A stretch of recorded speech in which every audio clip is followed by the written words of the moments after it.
Babilônia, uma das mais famosas cidades da Bíblia.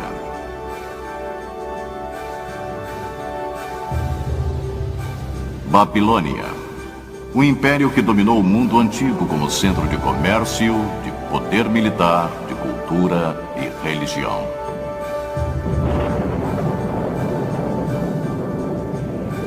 Babilônia, o símbolo de riqueza e de opulência, mistério e conspiração, decadência e corrupção.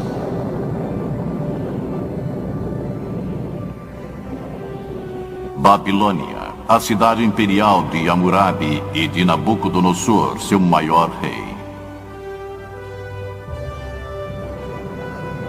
Porém, em seu ápice, Babilônia subitamente desmorona numa única noite por decreto do próprio Deus.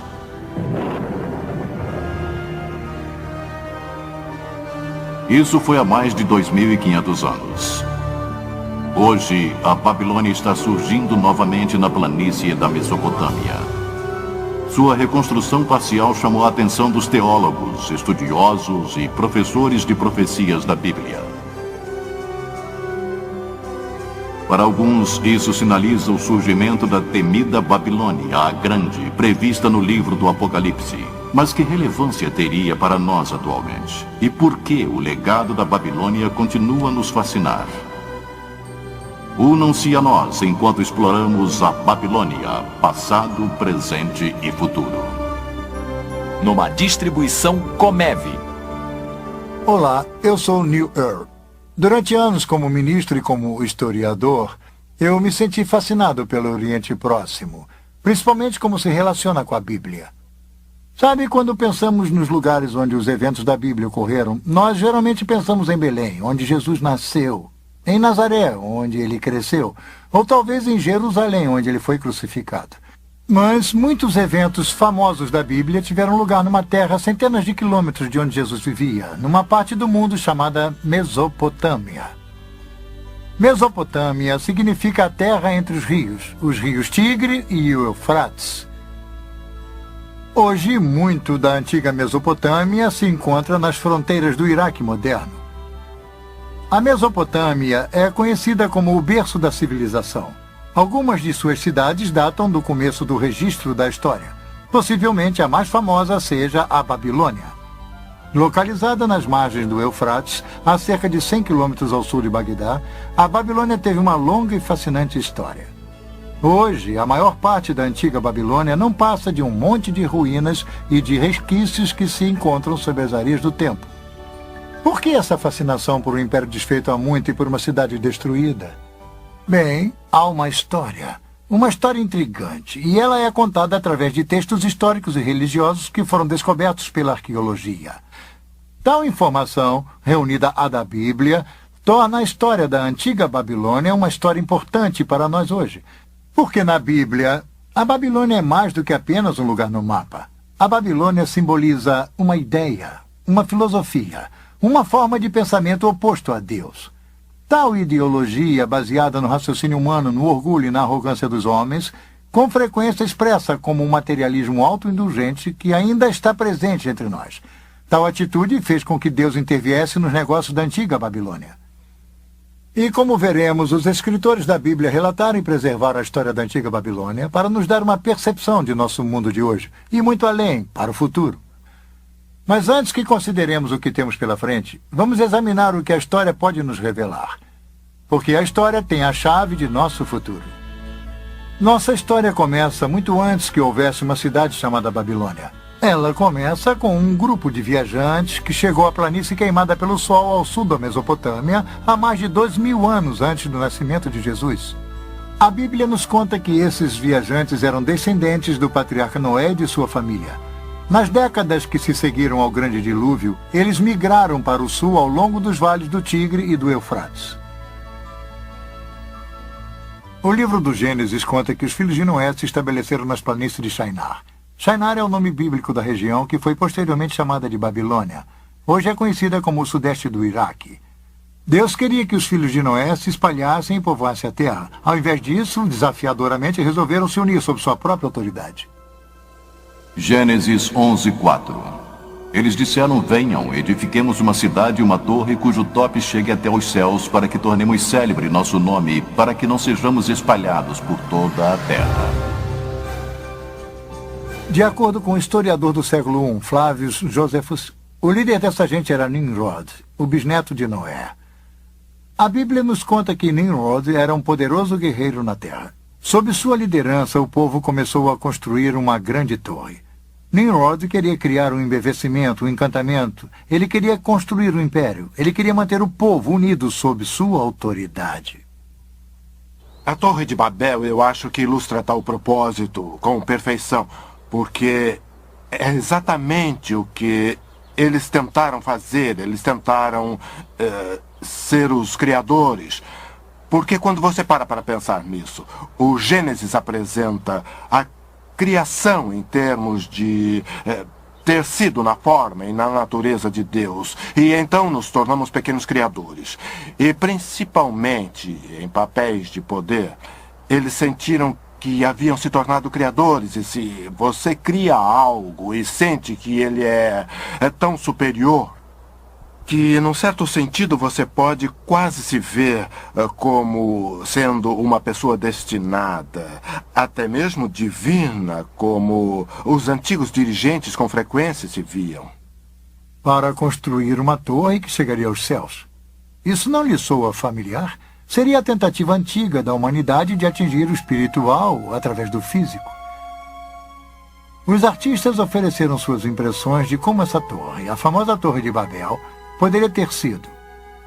Algumas delas bastante rebuscadas. Provavelmente não passava de um simples monte de tijolos e de terra, não muito diferente das torres mais recentes de templos chamadas ziggurats. Os ziggurats são quadrados na base, com lados inclinados em degraus chegando em cima de um relicário. A planície de Shinar é plana. Uma construção de 30 e poucos metros pode ser vista a quilômetros de distância. A torre medieval de Samarra, por exemplo, localizada no norte de Bagdá, é um minarete espiral com cerca de 50 metros de altura. Sua proeminência através da região serve como um marco direcional conveniente. Na verdade, alguns viajantes medievais achavam que ela fosse a Torre de Babel. A Bíblia nos diz que Deus permitiu que os construtores trabalhassem na torre por uns tempos. Depois ele interveio. Gênesis 11, 5 e 9. E então desceu o Senhor para ver a cidade e a torre que os filhos dos homens edificavam, e disse: eis que o poro é um, e todos têm a mesma linguagem.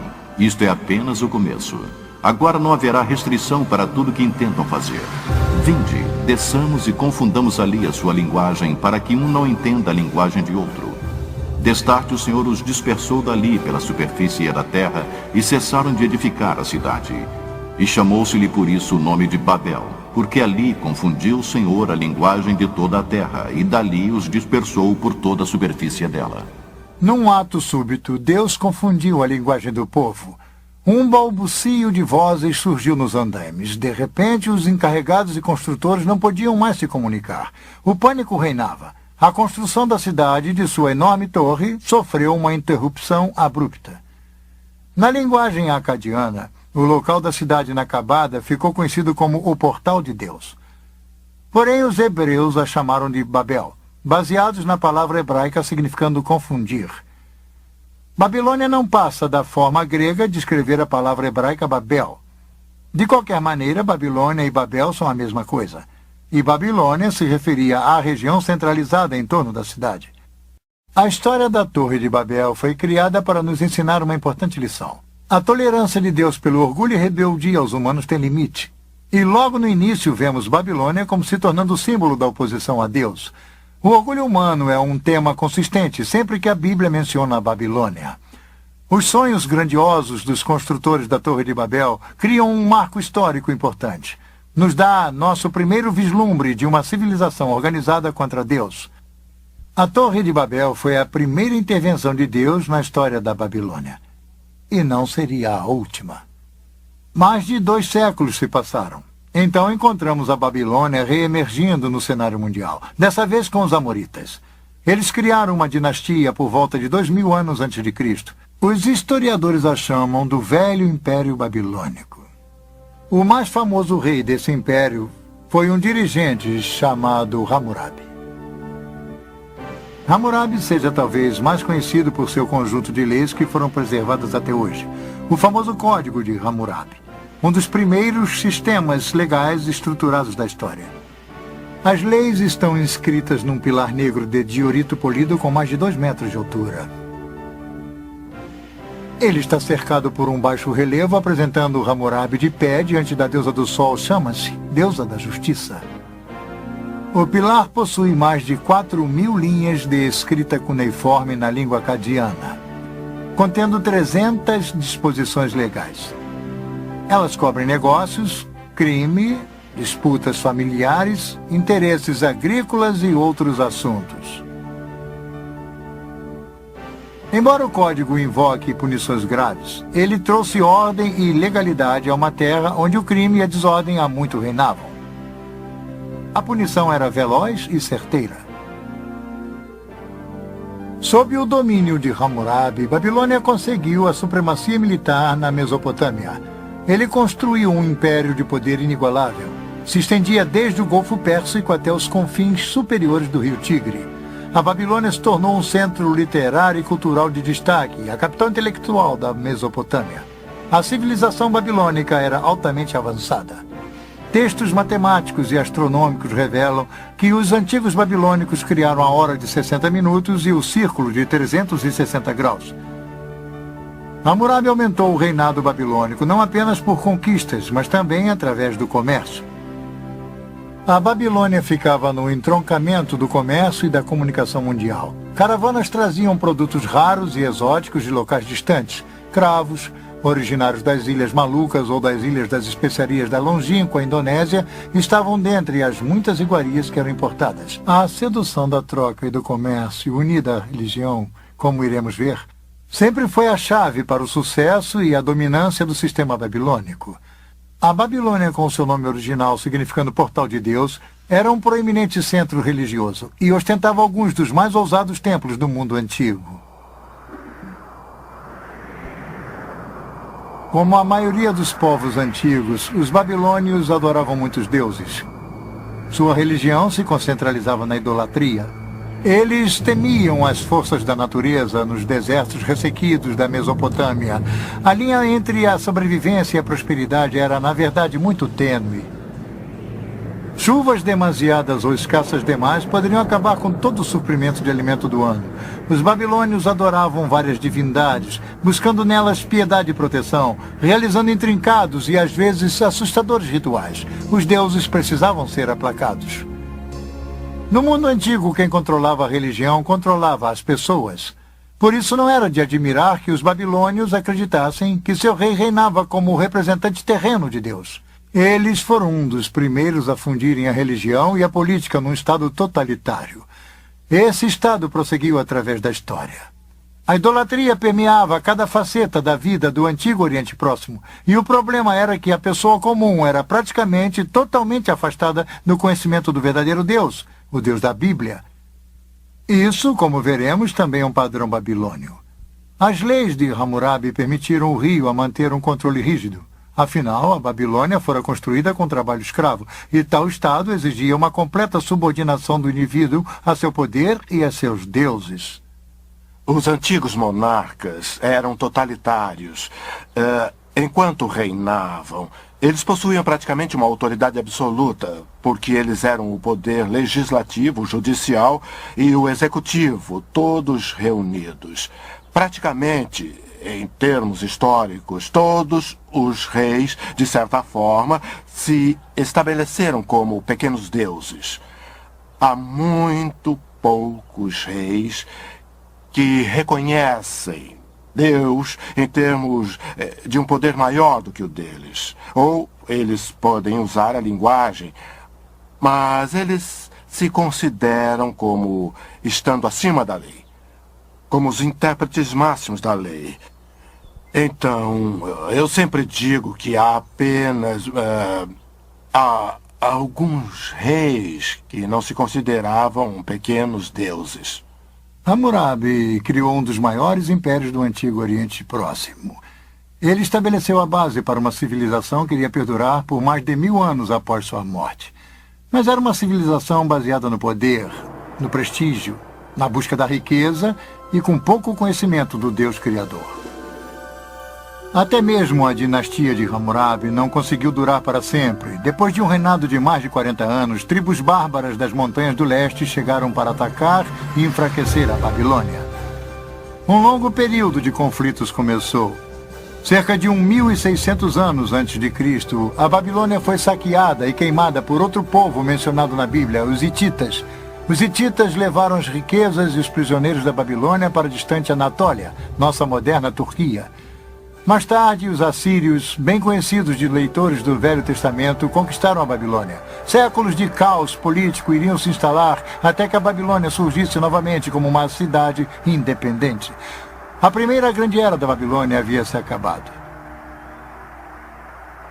A antiga Assíria era um dos poderosos rivais da Babilônia. Este enorme touro alado assírio com cabeça humana é um testemunho contumaz do poder da Assíria. O Império Assírio era uma enorme máquina militar, amplamente encarada como um dos reinos mais brutais e opressores da história. Em 689 a.C., um golpe impõe ainda mais humilhação sobre a Babilônia. Na tentativa de dominar uma revolta babilônica, as hordas assírias sob o rei Senacherib pilham e queimam a Babilônia e jogam todos os escombros no Eufrates.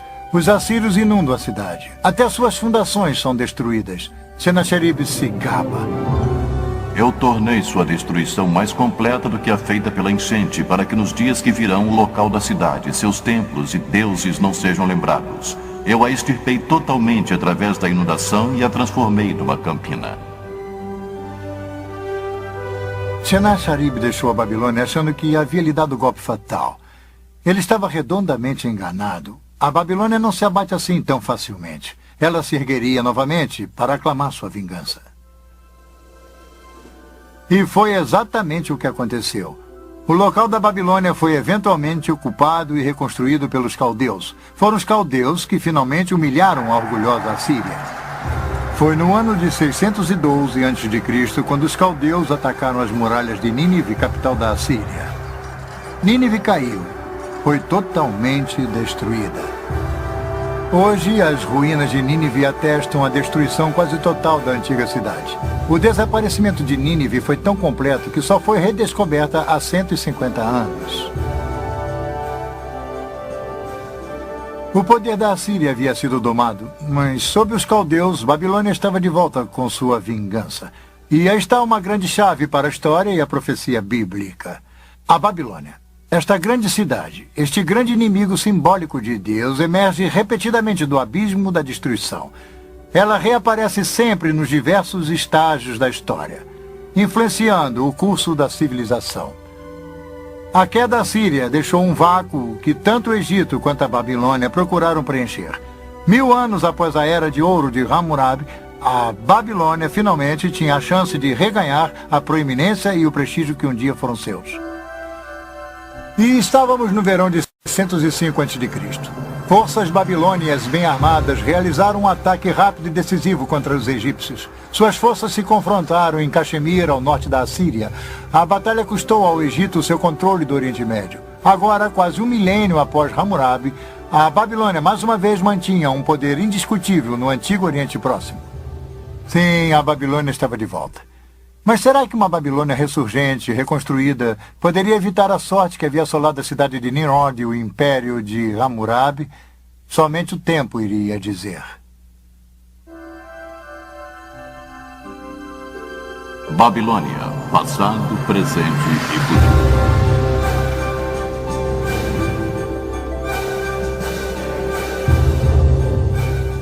O exército egípcio do faraó Nexo II se defrontou com a Babilônia em 605 a.C. em Caxemir, no rio Eufrates. O combate foi acirrado. As perdas egípcias foram estarrecedoras. A batalha custou aos egípcios seu controle do Oriente Médio. O general que despachou os egípcios era um príncipe coroado caldeu de 25 anos. Ele mais tarde se tornaria o maior rei da Babilônia, o legendário Nabucodonosor. A Babilônia chegaria ao ápice de sua glória sob o poder desse dirigente. Nimrod, Hammurabi e agora Nabucodonosor. O Velho Testamento treme ao ouvir seu nome. Sob seu reinado, a Babilônia se tornou a metrópole mais poderosa de seu tempo. invejada, temida tanto por amigos quanto inimigos. Nabucodonosor, o rei, pelo que podemos dizer, é um composto de vários aspectos de seres humanos. Ele é poderoso e cruel quando ele precisa ser. Ele também aparece como um ser humano que tem dúvidas, perguntas. Ele não consegue responder a todas as perguntas. Então ele tenta se cercar daqueles que, pelo menos, podem responder a algumas dessas perguntas. E se eles não as respondem muito bem, ele os elimina. E isso é verdade com relação a vários déspotas orientais. E Nabucodonosor é assim. Ele também é um construtor. Ele quer seu nome perpetuado. Então ele constrói a Babilônia, mas também constrói fora da Babilônia. Novamente, ele reconstrói templos. Ele faz todas essas coisas numa tentativa de agradar os deuses. Porque ele não tem certeza do que os deuses irão fazer. Mesmo que ele possa mandar em seres humanos, ele não pode dominar tudo. Então, vemos esse complexo num só indivíduo. Mas não podemos penetrar em sua mente. Somente podemos ver o que ele tentou fazer e criar, e tentar imaginar o que motivou seu temperamento. Foi Nabucodonosor que conquistou Jerusalém em 605 a.C. Durante seu reinado, o reino de Judá foi reduzido a um estado de vassalo. 5 anos mais tarde, contra o conselho do profeta Jeremias, os judeus se rebelaram contra a Babilônia. Nabucodonosor retaliou 2 anos mais tarde, sitiando Jerusalém, a cidade sagrada dos judeus. Jerusalém caiu em 597 a.C. Naquela época, Nabucodonosor levou o monarca judeu, o jovem Joaquim, de volta para a Babilônia. Ele então colocou um rei fantoche, Zedequias, no trono de Judá. Tudo isso é mencionado pelos autores da Bíblia. É interessante notar que alguns desses detalhes são confirmados por inscrições encontradas nas ruínas da própria Babilônia. Este bloco de barro do Museu Britânico, chamado de Crônica de Nabucodonosor, foi traduzido em 1956. Ele registra a derrota dos egípcios em Caxemira em 605 a.C. Nos conta sobre a subida de Nabucodonosor ao poder, menciona a conquista de Jerusalém e a nomeação de Zedequias como rei fantoche em Judá. Esta é uma confirmação surpreendente dos famosos eventos da história bíblica. Mas, uma década mais tarde, a Judéia se rebelaria pela última vez. O rei fantoche de Jerusalém, Zedequias, fez uma trama com os egípcios. Nabucodonosor reagiu com um ataque final devastador. Durante 18 meses, a cidade ficou sitiada. Finalmente, no verão de 587 a.C., Nabucodonosor conquistou e dessa vez destruiu Jerusalém e seu templo. Ele pilhou seus tesouros e levou a maior parte da população restante para a Babilônia.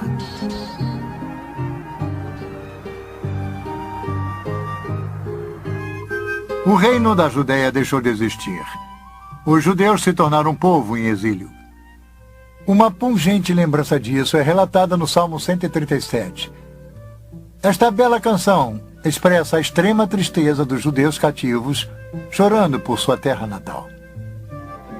By the rivers of Babylon, we sat down and wept when we remembered Zion.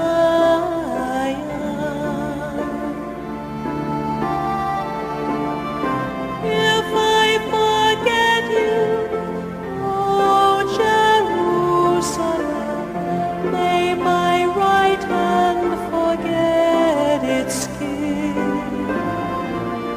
May my tongue cling to the roof of my mouth. If I do not remember you, if I do not consider Jerusalem, my highest joy.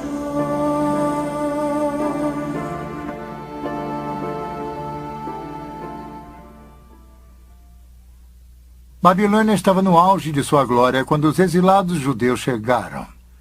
Os cativos da Babilônia ficaram pasmos quando a viram. De acordo com os historiadores gregos, a Babilônia era maior em esplendor do que todas as cidades do mundo conhecido. Vinham visitantes de muitas partes para ver as maravilhas da Babilônia. Nabucodonosor foi um grande construtor, assim como um grande general, como Ramsés II no Egito, como Salomão em Israel.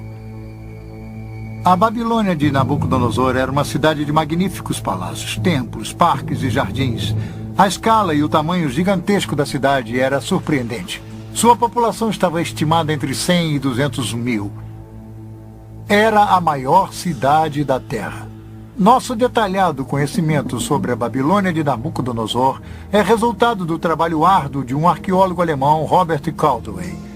Quando ele iniciou suas escavações em 1899, os achados iniciais de Caldwell foram descartados por seus colegas.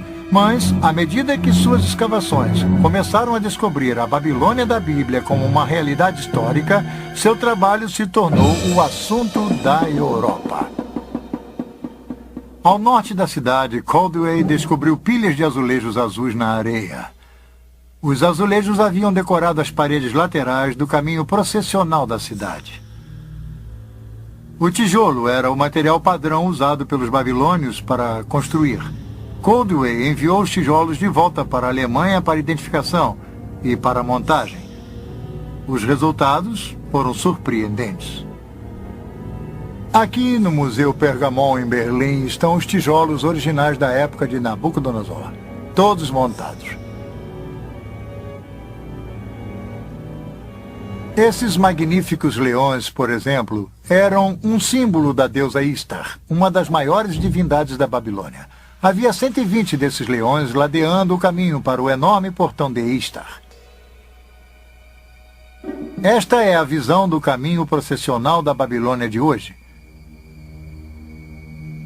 As pedras que formam a pavimentação são as mesmas sobre as quais Nabucodonosor caminhou.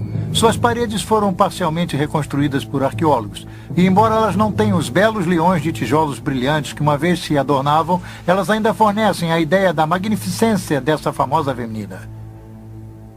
Um homem se impressionou com as descobertas de Caldwell, um diretor pioneiro de filmes, D.W. Griffith. Em 1916, Griffith produziu Intolerância, um filme histórico sobre a desumanidade do homem para com o homem. O tema central no filme de Griffith era uma espetacular reprodução da vida na Babilônia, com o clímax da queda da cidade.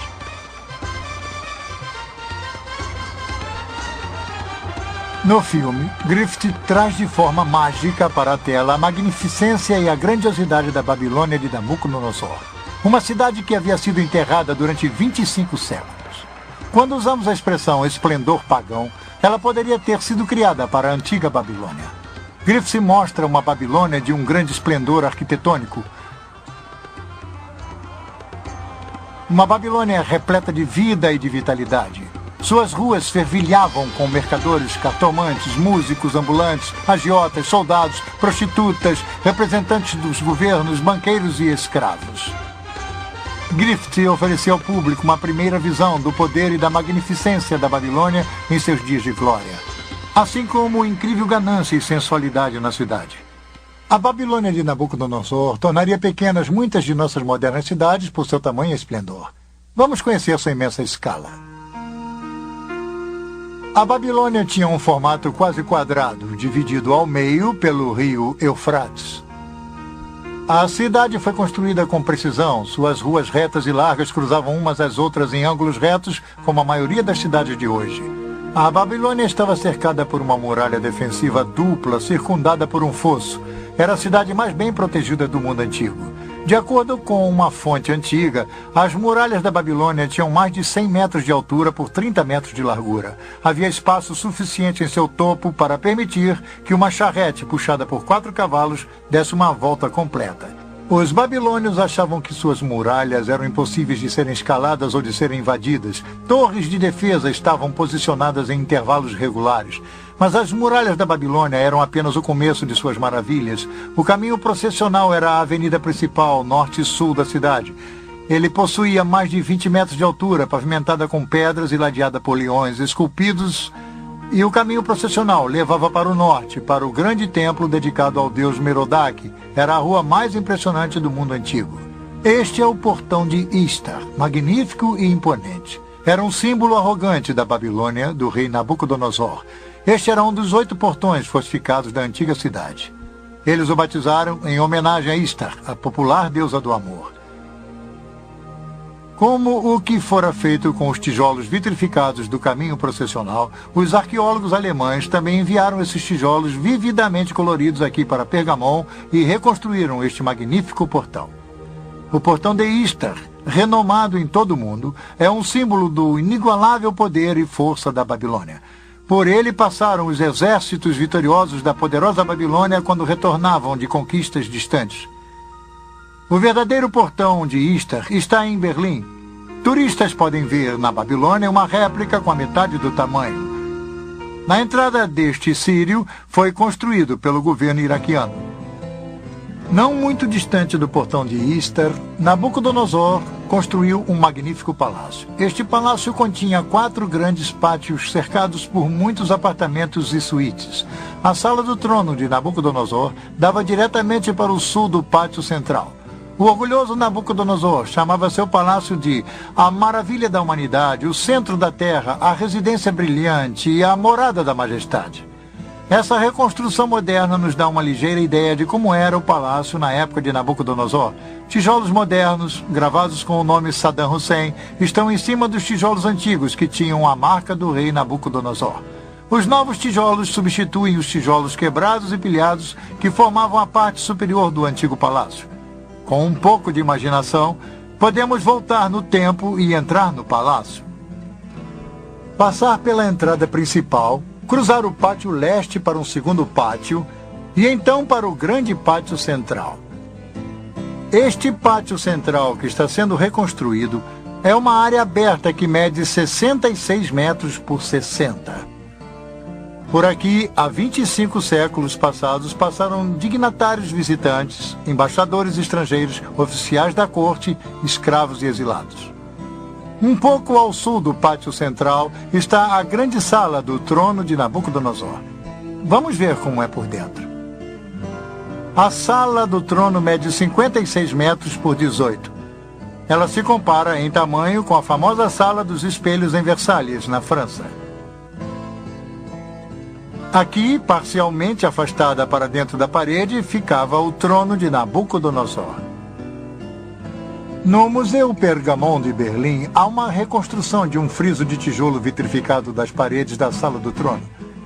Ela nos dá uma ideia da magnificência da arquitetura e da decoração do Palácio Real em seus dias de glória. Que lugar ele deve ter sido? O efeito devia ser surpreendente. E aí está a questão. A obra pública de Nabucodonosor foi realizada para gravar a glória de Babilônia e de seus deuses na mente de todos. Ligeiramente a oeste do palácio, ao longo do rio Eufrates, estão os famosos Jardins Suspensos da Babilônia, uma das 7 maravilhas do mundo antigo. Diz-se que Nabucodonosor construiu o Jardim Suspenso, na verdade um jardim em terraços, para agradar sua esposa favorita. Essa jovem rainha, desacostumada com o calor da baixa planície da Mesopotâmia, sentia a falta do frescor das montanhas e das florestas de sua terra natal. Muitos arqueólogos acreditavam que os jardins suspensos estariam situados perto do portão de Istar. E foi lá, no canto nordeste do palácio, perto do portão Istar, que o professor Caldwell havia descoberto uma estrutura incomum. Era uma cripta subterrânea consistindo de uma série de 14 cofres em arcas. Perto havia um poço singular com 3 vãos. Caldwell e outros arqueólogos concluíram que os cofres foram construídos para suportar um peso enorme, possivelmente as fundações para a construção dos jardins suspensos. Mas hoje em dia, muitos arqueólogos acreditam que as câmaras fechadas serviam como depósito e complexo administrativo. Os jardins, então, teriam, de forma mais lógica, sido construídos do outro lado do palácio, mais perto do rio. Imaginem o que era. A Babilônia estava em seu zênite. Suas muralhas altas mostravam brasões com os símbolos coloridos de um grande império. Babilônia era impressionante.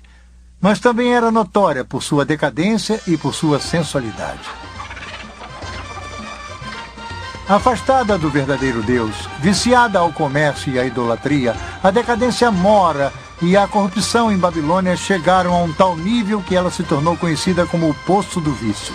Essa seria uma distinção e tanto, principalmente com o clima licencioso que dominava o antigo Oriente Próximo.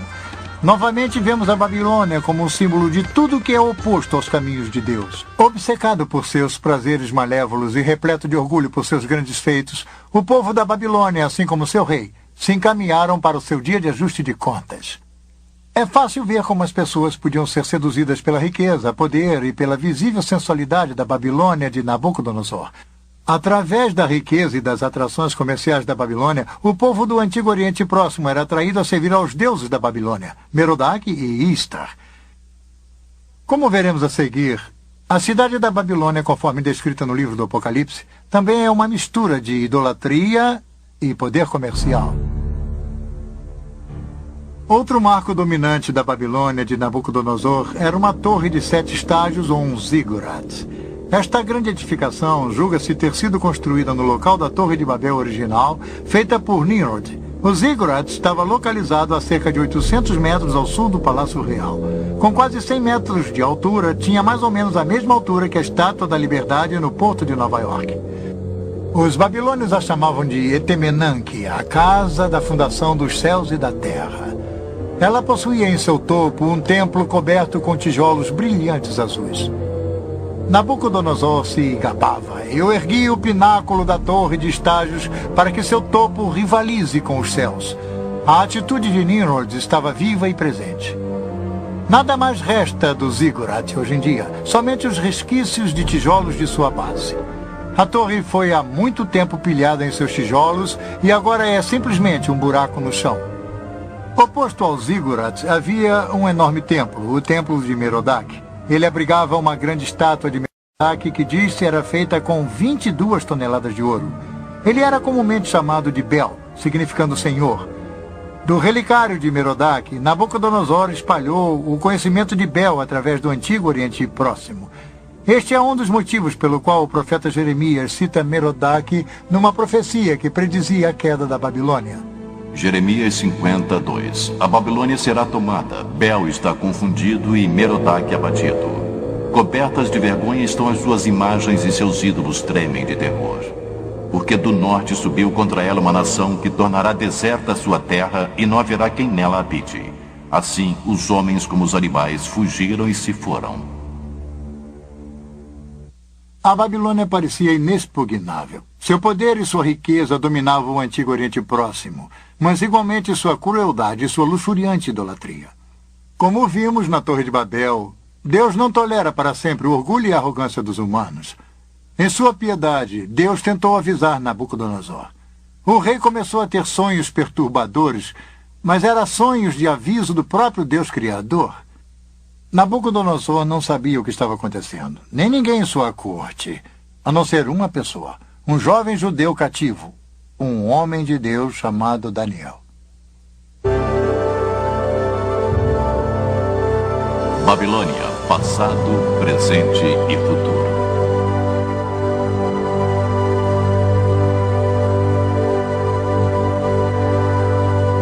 Nabucodonosor construiu o maior império do Antigo Oriente Próximo. Como general, ele era invencível. E também era um regente astuto. Quando os exércitos do rei haviam levado Daniel e outros proeminentes cidadãos de Jerusalém para a Babilônia, Daniel foi colocado na própria corte de Nabucodonosor. Os reis antigos, com frequência, escolhiam estrangeiros para preencher postos chaves, porque eles não eram uma ameaça ao trono, o que alguém de sua própria identidade étnica ou nacional poderia ser. Então, eles usavam um estrangeiro, como um judeu, porque usavam sua habilidade e, ao mesmo tempo, não se sentiam ameaçados por tal indivíduo.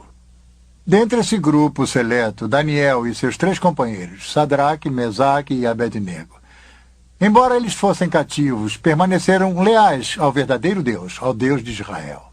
Suas experiências em resistir ao materialismo e à idolatria estão entre as melhores histórias conhecidas da Bíblia.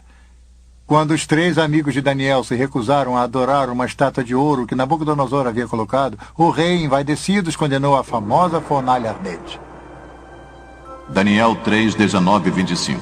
Então Nabucodonosor se encheu de fúria e, transtornado o aspecto de seu rosto contra Sadraque, Mesaque e Abed-nego, ordenou que se acendesse a fornalha 7 vezes mais do que se costumava.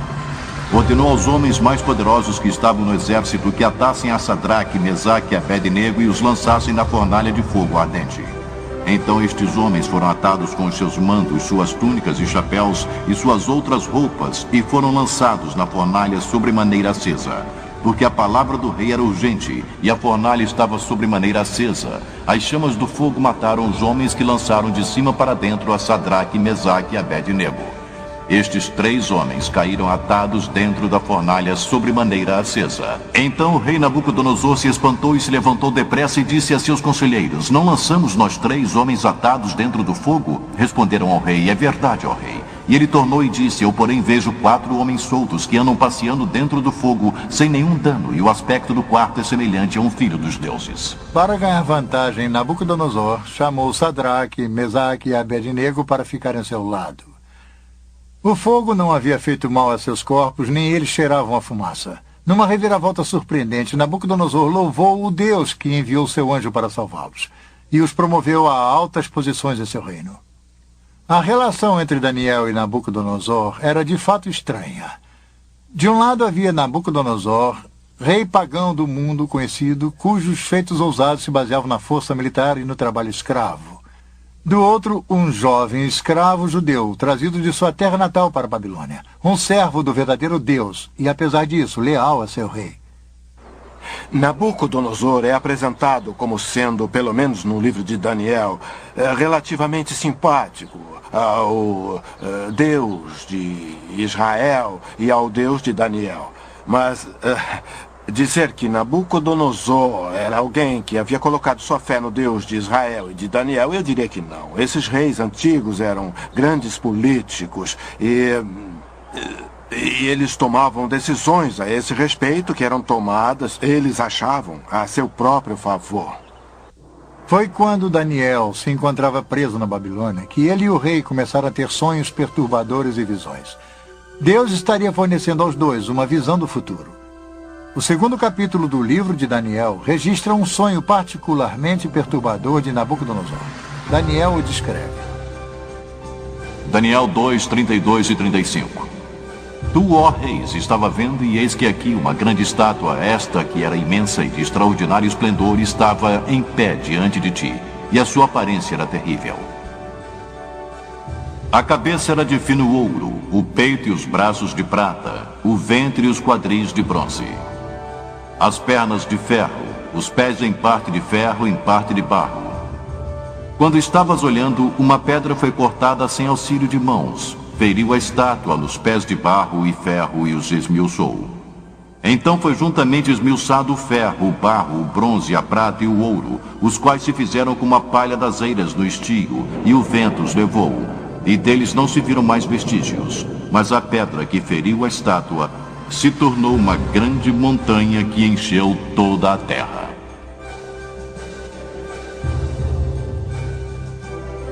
Não foi à toa que este sonho perturbou Nabucodonosor. Daniel disse ao rei o que havia visto e lhe fez uma interpretação, uma revelação do próprio Deus. A cabeça de ouro era o império de Nabucodonosor. A prata, o bronze e o ferro e parte de barro e ferro da estátua representavam os reinos sucessivos. Cada um deles era inferior ao outro. A pedra simbolizava o justo reino de Deus, o Deus não visto que determina o destino de todos os reinos, inclusive o de Nabucodonosor. Quando Nabucodonosor soube da interpretação, se prostrou diante de Daniel e novamente louvou o Deus de Israel. Mas a velha arrogância em breve voltaria. O livro de Daniel retrata Nabucodonosor sob molde de muitos ditadores que vimos passar pelo curso da história. Era orgulhoso e dado a ataques de raiva. Controlava um grande império, mas não conseguia se controlar. Daniel avisou a Nabucodonosor que Deus, que controlava todos os reinos da terra, o humilharia gravemente se não mudasse o seu comportamento. Os avisos caíram em ouvidos surdos. Ao invés de dar a glória a Deus, Nabucodonosor se viu como uma fonte da grandiosidade. O livro de Daniel descreve como Deus humilha o orgulhoso rei e como Deus o ensina que havia um reino bem mais poderoso do que a Babilônia. Um reino espiritual. O reino de Deus. Um dia, ao caminhar no teto de seu palácio, Nabucodonosor, do alto de sua grandiosidade, olha para a cidade. Ele não pôde evitar e se gabou. Daniel 4, 30, 31 e 33. Não é esta grande Babilônia que eu edifiquei para a casa real com meu grandioso poder e para a glória da minha majestade? Falava ainda o rei quando desceu uma voz do céu. A ti se diz, ó rei Nabucodonosor, já passou de ti o reino. No mesmo instante se cumpriu a palavra sobre Nabucodonosor e foi expulso de entre os homens, e passou a comer erva com os bois. O seu corpo foi molhado do orvalho do céu até que lhe cresceram os cabelos como as penas da águia e as suas unhas como as das aves.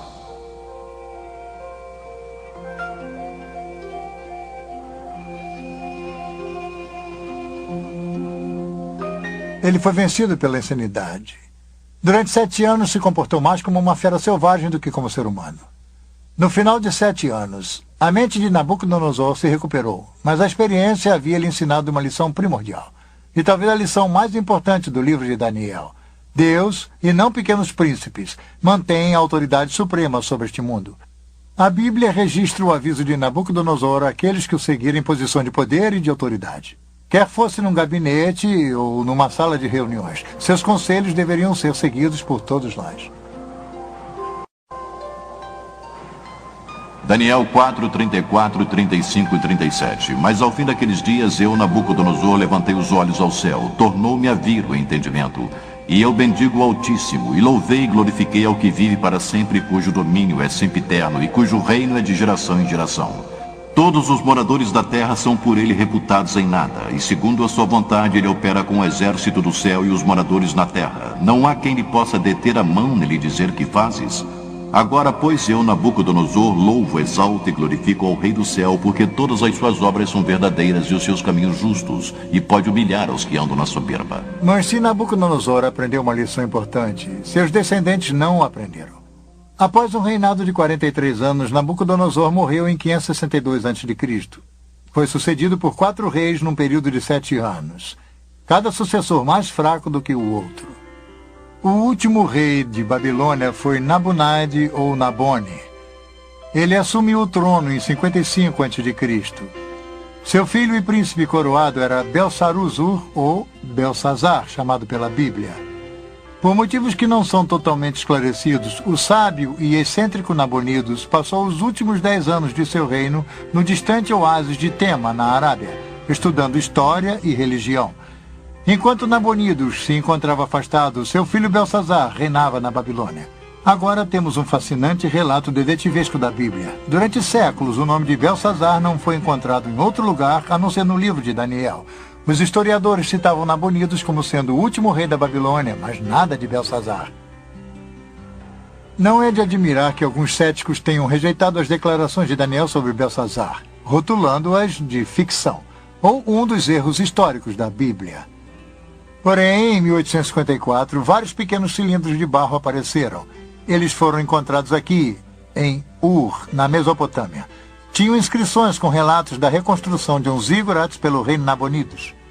As inscrições eram concluídas com orações pela saúde de Nabonidos e de seu filho mais velho, o príncipe coroado, Belsazar. E quanto a mim, Nabonidos, o rei da Babilônia, proteja-me de pecar contra qualquer divindade exaltada e me conceda uma vida longa, e no coração de Belsazar, meu filho primogênito, crie o temor pela exaltação da divindade.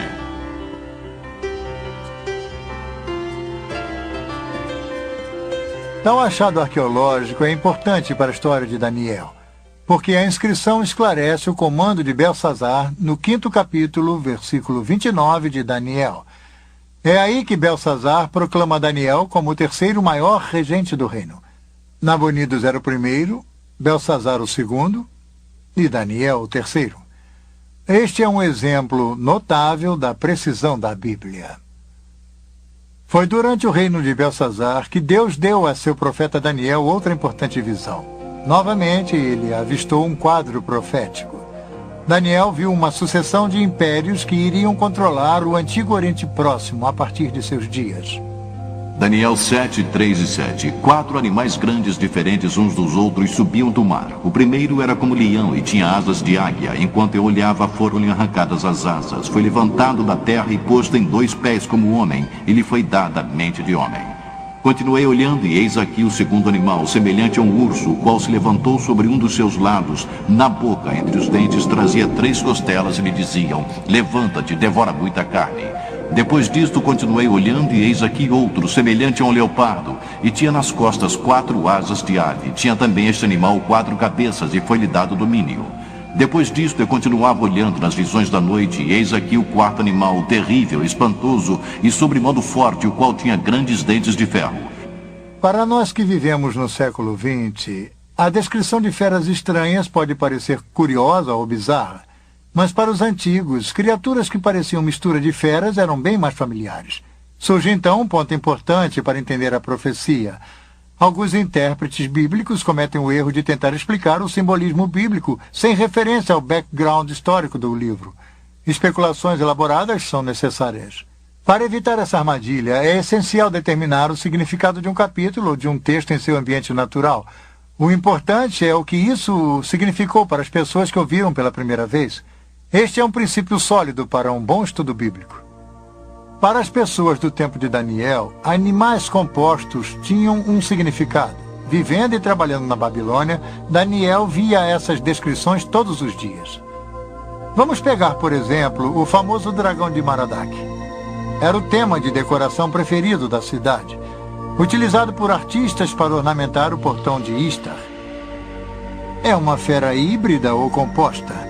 Tem as patas dianteiras de um felino, as patas traseiras têm garras como uma ave de rapina, a cabeça tem 2 chifres como a víbora árabe com chifres, e o rabo termina num ferrão de escorpião. Essas estranhas feras místicas tinham um significado religioso importante para os antigos babilônios. Então, quando Daniel registrou os animais estranhos em sua visão, no capítulo 7, ele se deu conta que a visão iria ser significativa para a Babilônia. Um anjo explicou a Daniel que as 4 bestas eram os 4 impérios que iriam dominar o antigo Oriente Próximo. O leão alado significava a própria Babilônia.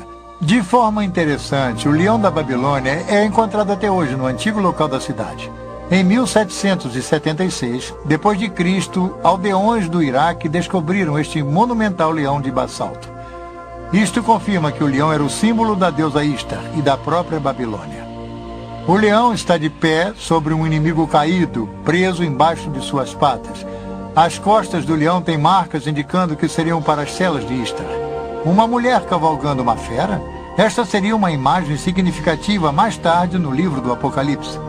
De acordo com muitos comentaristas, o urso da visão de Daniel simbolizava os medas e os persas, e com certeza o Império Medo-Persa substituiu o babilônico. O leopardo de 4 cabeças tem 4 asas e representava Alexandre o Grande e as 4 divisões de seu império. A 4ª besta foi identificada por comentaristas como sendo a correspondência ao Império Romano. O livro de Daniel é um retrato vívido da transição do reino do leão da Babilônia para o reino do urso. Está numa das mais famosas cenas da Bíblia. Em outubro de 539 a.C., aparentemente durante a festa de Ano Novo, Belsazar pretendia fazer um grande banquete. O rei havia convidado 1000 homens mais distintos do império. Ele não fazia ideia do que aconteceria. Esse banquete se tornou incomum pelo fato de ter ocorrido enquanto os persas tomavam a Babilônia. Mesmo assim, a fé de Belsazar repousou nas fortes muralhas. Esse excesso de confiança fatal seria seu erro. Foi durante o banquete, numa grande demonstração de arrogância diante de Deus, que Belsazar ordenou que servissem vinho. Ele então brindou os deuses da Babilônia. Fez isso com as mesmas taças de ouro que seu avô, Nabucodonosor, havia pilhado do templo em Jerusalém. Repentinamente, um fato estranho e aterrorizador ocorreu, bem aqui na sala do trono de Belsazar. Uma misteriosa mão desencarnada apareceu do nada e começou a escrever em letras brilhantes na parede do rei. Daniel 5, 5 e 6. No mesmo instante apareceram os dedos de mão de homem e escreveriam defronte do candeeiro na caiadura da parede do palácio real, e o rei via os dedos que estavam escrevendo. Então se mudou o semblante do rei e os seus pensamentos o turbaram.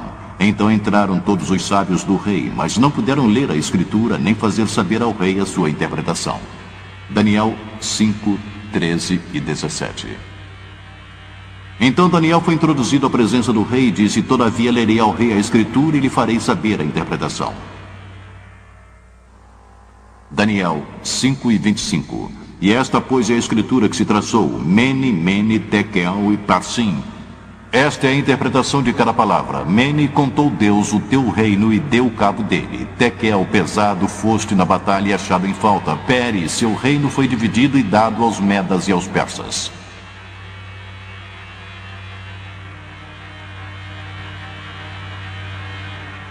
Literalmente, as palavras Mene, Tekel e Peres eram os nomes de pesos comuns babilônicos.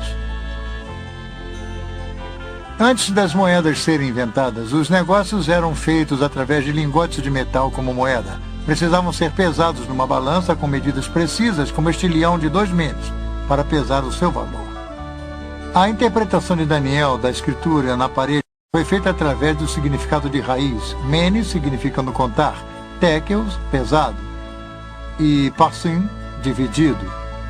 O tempo da Babilônia havia se esgotado. Conforme relata a Bíblia, naquela mesma noite, enquanto o escrito brilhava na parede, os exércitos de Ciro o Grande já entravam na cidade. As muralhas poderosas da Babilônia e suas fortificações imensas não puderam impedir sua queda. Uma queda decretada por Deus. O profeta Isaías nos dá informações sobre o rei Ciro e seu papel na queda da Babilônia. Isaías 45, 1 e 3. Assim diz o Senhor ao seu ungido, a Crio, a quem tomo pela mão direita para bater as nações ante sua face e descingir os lombos dos reis, para abrir diante dele as portas que não se fecharão. Eu irei adiante de ti, endireitarei os caminhos tortuosos, quebrarei as portas de bronze e despedaçarei as trancas de ferro. E dar-te-ei os tesouros escondidos e as riquezas encobertas, para que saibas que eu sou o Senhor, o Deus de Israel, que te chama pelo teu nome.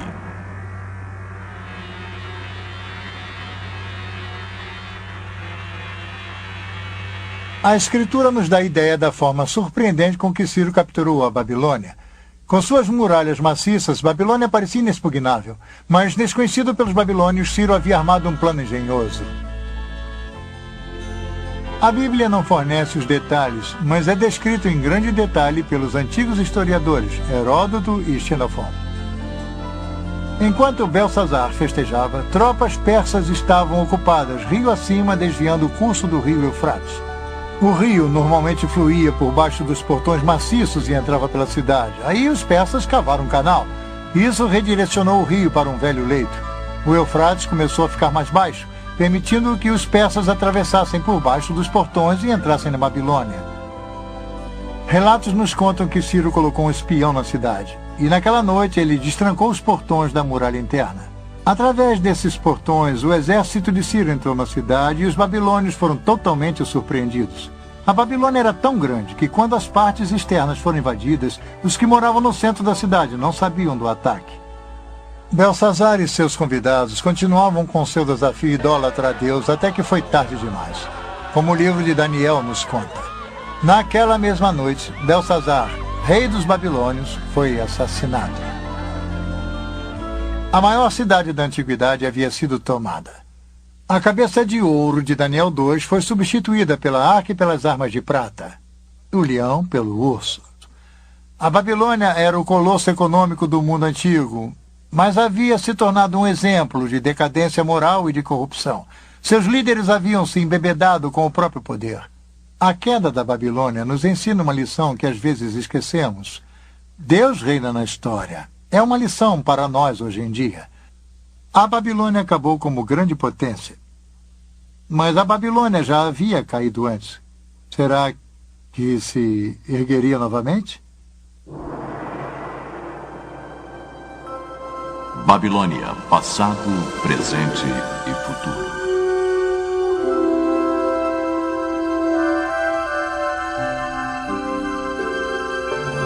Nós seguimos a ascensão e queda da Babilônia, desde Nimrod a Belsazar. Belsazar foi o último rei da Babilônia, mas a cidade em si continuou sob domínio dos persas. E então, um pouco mais de 200 anos mais tarde, Alexandre o Grande, em sua busca de conquistar o mundo, derrotou os persas e conquistou a Babilônia. Alexandre estava enfeitiçado pela ideia da Babilônia. O pensamento de que todo mundo poderia ser unificado sob uma civilização, uma cidade, um homem. Mas os sonhos de Alexandre de uma unidade mundial morreram com ele na Babilônia em 323 a.C., no próprio trono de Nabucodonosor.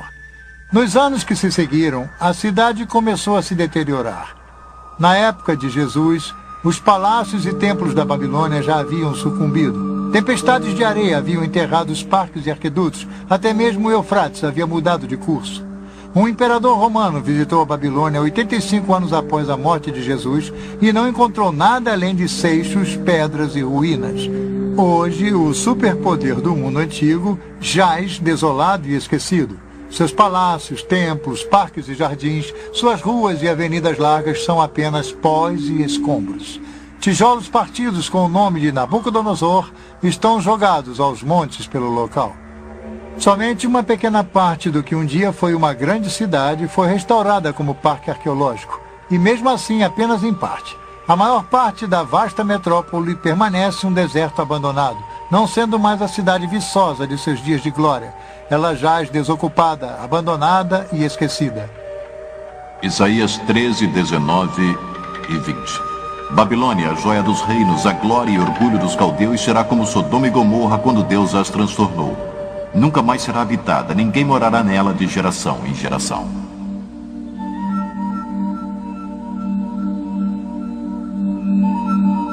O escrito na parede havia previsto o final da Babilônia como uma cidade desenvolvida, mas não seria o final da Babilônia como uma ideia.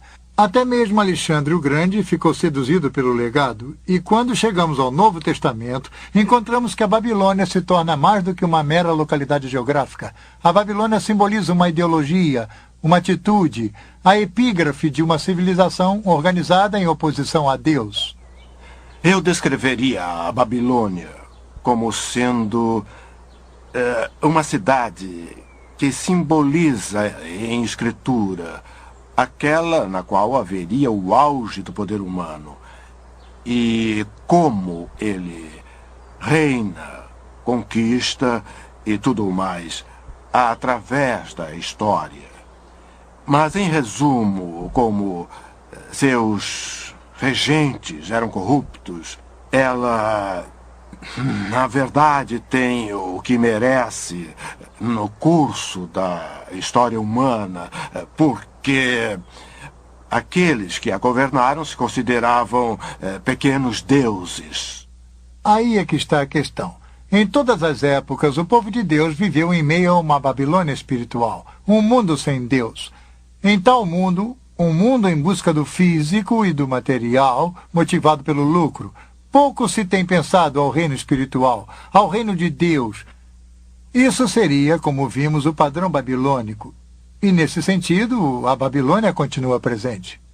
Quando o Novo Testamento quer retratar o mal e o desafio a Deus até suas últimas consequências, usa a expressão que agora podemos muito bem relacionar a Babilônia a Grande. A expressão é encontrada no último livro da Bíblia, o misterioso Apocalipse ou o livro das profecias. O Apocalipse foi escrito sob uma notável visão de Deus dada a um homem chamado João. Sua visão é com frequência considerada uma das partes da Bíblia mais difíceis de ser entendidas. Está repleta de estranhas imagens, visões e sons, e uma das mais conhecidas seria a dos misteriosos 4 cavaleiros. Nós geralmente chamamos o Apocalipse de exemplo da literatura apocalíptica. E por isso queremos dizer que há uma espécie de literatura no século I. E também existe antes e depois desse século, mas seu lugar comum é o século I, que possui certas características e muitas são encontradas no livro do Apocalipse. Algumas delas incluem visões. Em outras palavras, alguém tem uma visão e registra o que viu, e a visão pode ser uma visão do que está acontecendo no céu, ou uma visão do futuro, ou as duas coisas. Às vezes, há jornadas aos céus nesse tipo de literatura. Alguém é transportado ao céu para ver, não é simplesmente uma visão na Terra, mas há realmente uma jornada. Algumas das outras características que seriam típicas da literatura apocalíptica incluem bastante simbolismos, e o simbolismo pode ser de vários tipos. Por exemplo, muitos animais naturais, um carneiro ou uma espécie de ovelha ou cabra que irá aparecer nessa literatura, mas também animais fantásticos com estranhas cabeças e asas e todo tipo de criaturas bizarras. As cores são muito importantes no livro do Apocalipse. Há mantos brancos, há sangue vermelho, há o ouro. Então, você sente todo um visual, há um sentido bastante dramático, mas as cores são simbólicas. Os números também são importantes para a literatura apocalíptica. Então, o simbolismo é importante na literatura apocalíptica. É realmente difícil entender o Apocalipse se você não tem algum tipo de arcabouço dos vários livros do Velho Testamento, porque o simbolismo que nele há é retirado dos antigos livros do Velho Testamento. E o contexto, é claro, no livro do Apocalipse, do ponto de vista do autor, é o futuro. Em sua maior parte. Parte dele é histórico, mas parte é o futuro. E ele usa o simbolismo tanto para falar sobre o futuro dos tempos, quanto para o futuro das pessoas e o que irá acontecer.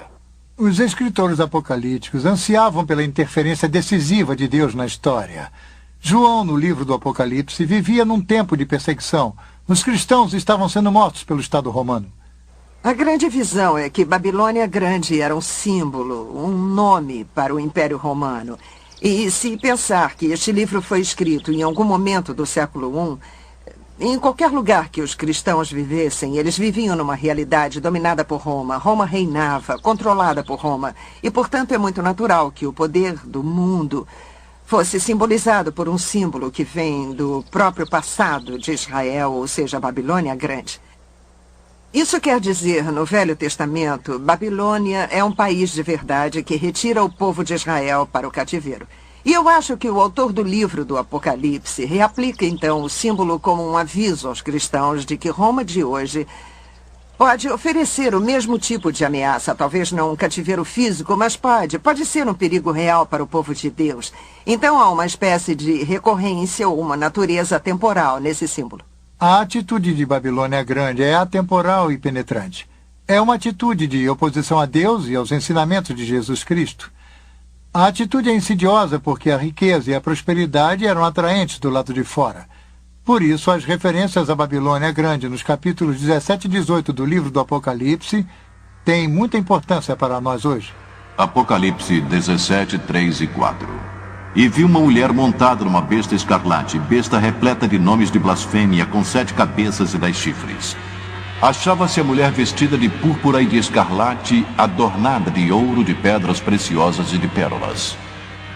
Na sua fronte estava escrito o nome, mistério, Babilônia a Grande, a mãe das meretrizes e das abominações da terra. Então o anjo me disse, a mulher que viste é a grande cidade que domina sobre os reis da terra.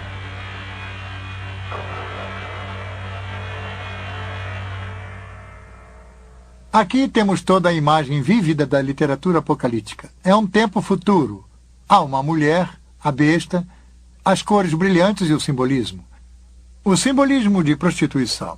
A Bíblia menciona bastante a prostituição. Deus mostra com ela como os indivíduos e as nações são seduzidos pela submissão a ele e à doutrina. No Velho Testamento, a prostituição é uma imagem para a idolatria. Quer dizer, as pessoas se prostituem. O povo de Deus se prostituiu quando não foi fiel a Deus, quando persegue a adoração de um ídolo. E agora a igreja enfrenta o mesmo tipo de ameaça, o abandono de sua verdadeira adoração a Deus por outros tipos de ídolos. Bem, a prostituição é uma imagem sedutora. Alguém, como já disse, os atrai, iludindo-os a seguir seu caminho e a abrir mão de sua lealdade a seu verdadeiro Deus. A Bíblia usa o símbolo da prostituição de duas formas. A prostituição seria adorar falsos deuses. Mas há uma outra forma em que a Bíblia descreve a prostituição, e isso também se refere a outras nações que não sejam Israel. Mas conforme um estudioso do Novo Testamento, George Eldon Ladd, explica, a prostituição também significa a prostituição de tudo para o ganho comercial. A ideia aqui não é de falta de fé espiritual, mas de uma prostituição de tudo para o ganho comercial. Nínive também é descrita como prostituída por causa de sua exibição de poder e de esplendor para zombar e escravizá-los. Ladd, sobre o capítulo 17 do Apocalipse. Aqui, a prostituta seria a Babilônia, o símbolo da civilização humana com toda a sua pompa e circunstância organizada contra Deus, a cidade que tem domínio sobre os reis da terra. Nós seguimos a atração da Babilônia através das escrituras e da história. Desde a Torre de Babel, a cidade de Nabucodonosor, e agora até o livro do Apocalipse, onde a Babilônia grande atinge imensa força. Eu acho que João está tentando pintar a Babilônia como atraente e enganadora. E uma das formas pela qual se pode mostrar o quão rica, próspera e satisfatória é aquela realidade. E ela pode embalar os cristãos a um falso sentido de segurança. Então é um aviso para eles, mostrando a sedução dessa visão particular do mundo. No livro do Apocalipse, Babilônia a Grande se torna a palavra código para um sistema anticristão monstruoso.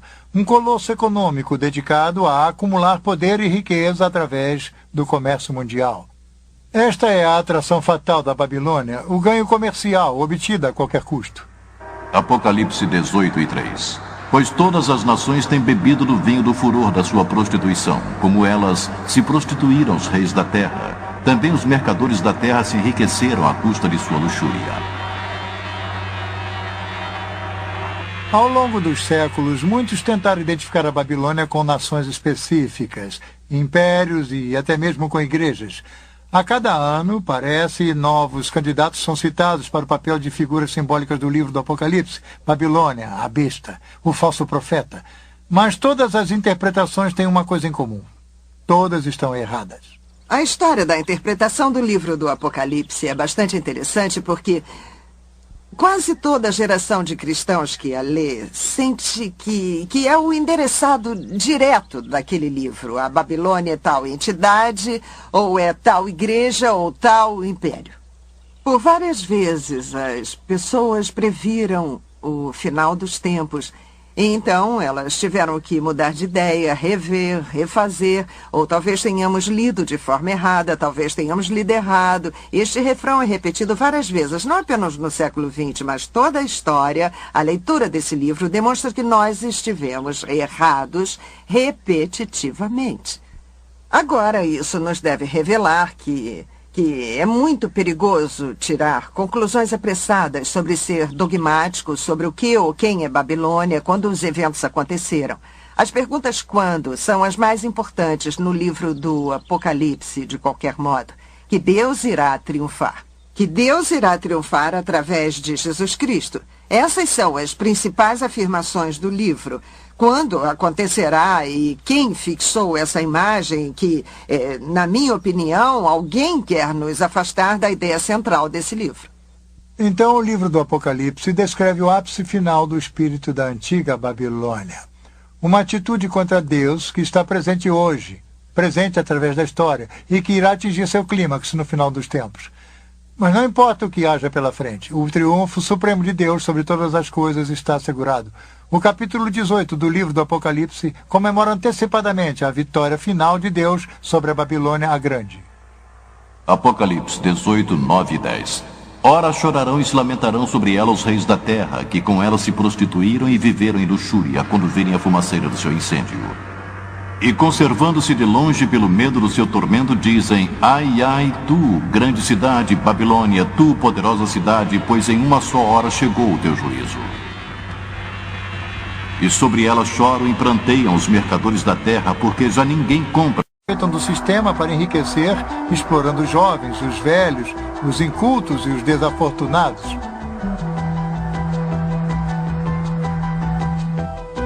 Os cristãos não estão imunes às seduções do sistema babilônico. Somos avisados sobre o logro do dinheiro, das riquezas, do poder e do prazer.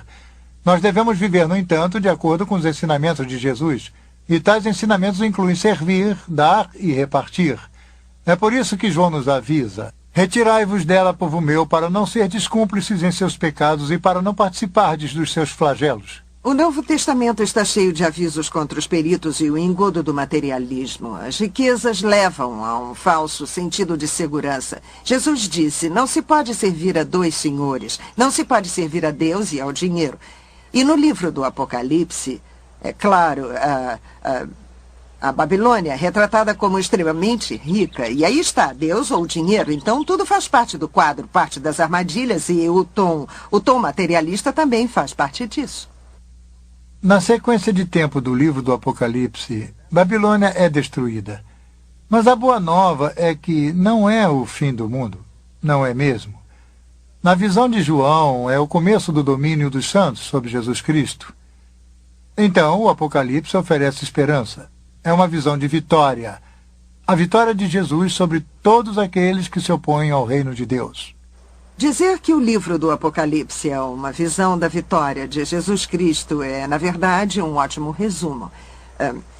Se você pensar no ponto de vista do primeiro século, os cristãos e nós hoje em dia, é uma declaração verdadeira de duas formas, que você pode olhar para trás e ver a vitória de Jesus na cruz. Estamos falando da vitória de Jesus sobre os poderes do pecado e da morte.